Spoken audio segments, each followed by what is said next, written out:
Yo, what's going on, guys? And today I wanted to talk about what is going on with the Phoenix Suns.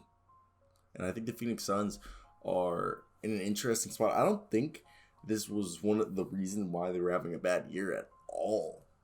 But with the reports coming out with the Robert Sarver, correct me if I said that wrong, their owner.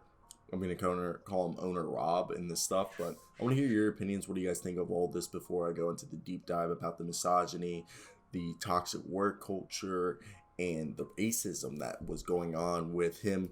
The big story that I'll put up right now on the screen, which regards, a story where Earl Watson, who is black and Hispanic, after a game, the N-word was being used repeatedly by Robert, and Earl Watson stood up and was like, you can't say that. And this is supposedly not the first time that happened. Multiple reports, I'll have screenshots continuously going through the video of this happening. And besides that, there were reports of him going around and showing pictures of his wife in a bikini, or telling people that how many times he receives oral sex from his wife.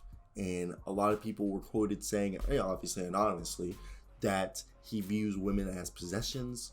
And he also set a plan to impregnate strippers to recruit LaMarcus Aldridge in 2015 to force NBA players to feel obligated to come play closer to their children.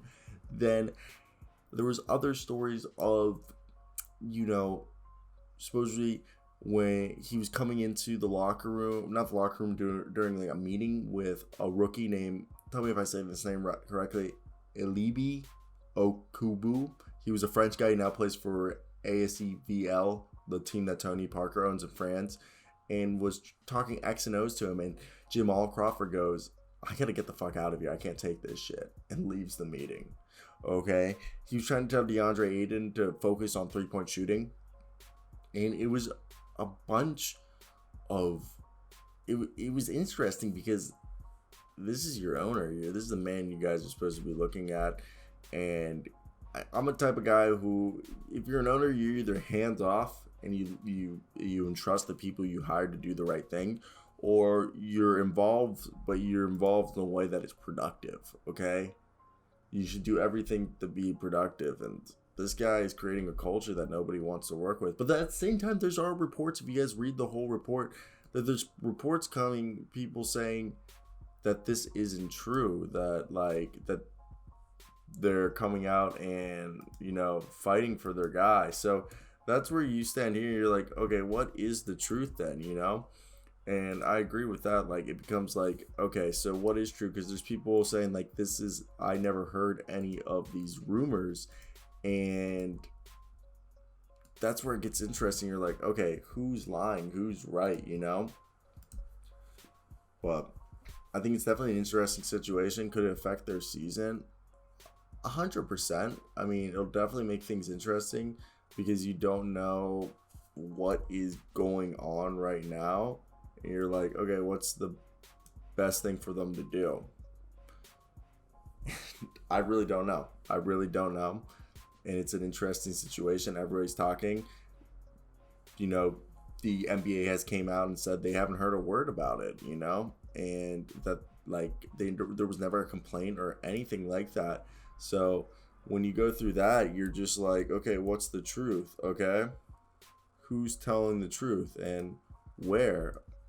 So I think that's where you're like, I don't know who we're supposed to believe or what we're supposed to believe right now, because I don't know. I'm thinking, I just don't know what's the right thing to, there's a lot of stuff, okay, to put together, and it's interesting because we don't know what's true and what's not. And I don't know, because there's people that are saying like this isn't true, and like I feel like there's more coming out on the story every day. So like, because there's people coming like over here defending him.